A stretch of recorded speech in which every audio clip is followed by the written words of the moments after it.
artists Morrissey and Madness before it was bought by Trevor Horn during the 90s.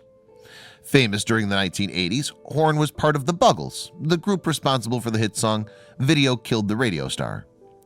In addition, the ex-pop star is a well-known music producer who's worked with many acts, including Seal and Frankie Goes to Hollywood. And Hook End Manor was Horn's family home, which he shared with his wife Jill Sinclair. However, in 2006, tragedy struck at the mansion. Back then, the couple's son, Aaron, who was 22 at the time, was visiting from college when there was a terrible accident. On that occasion, the student was firing rounds from a BB gun into targets in the grounds of the house. But he had no idea that his mother was in the garden too, until he accidentally shot her in the neck. Sinclair was subsequently taken to hospital, where it was discovered that she'd suffered damage to her brain as the result of a ruptured artery. As a result, Sinclair was in a coma for 7 years. Then in 2012, Horn went on to state that his wife was no longer comatose. Even so, she could not speak, move, or smile. Sadly, the wife and mother died of cancer in 2014 at the age of 61. By that point, her husband had already sold the manor where the accident had occurred.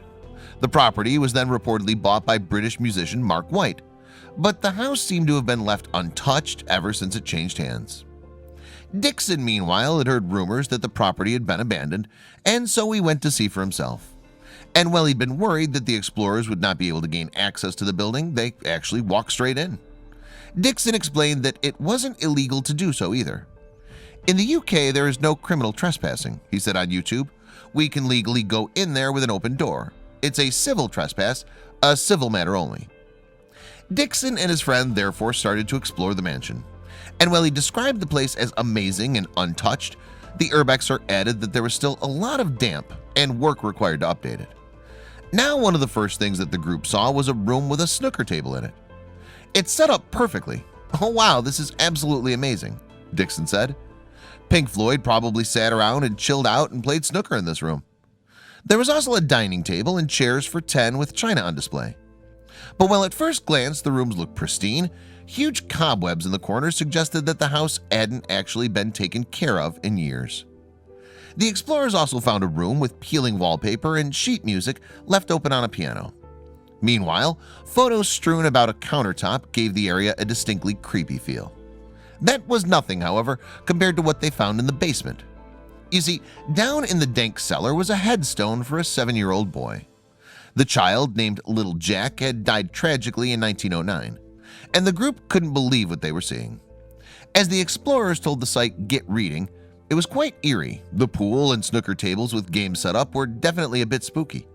It was a very interesting experience looking around there, like it was a whole life frozen in time.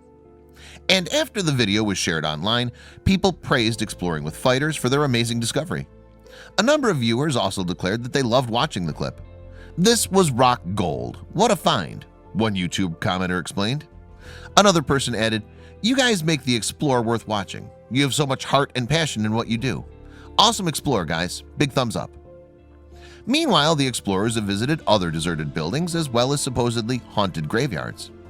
In the time since they posted the clip, which has been viewed more than 465,000 times. Then, several weeks later, Dixon shared another video after having visited the manor for a second time and revealed that it isn't uninhabited any longer. As the urbexer said, "The owner just turned up and it's pretty mad. The house is not abandoned now." Dixon went on, "It's lived in, there's lights on, and there's cars in the driveway. The owner seemed pretty angry at first, but said he's got nothing against the hobby. It's pretty cool, but the house is not abandoned. Maybe this has prompted whoever owned it to move back into the property, but it's definitely not abandoned anymore."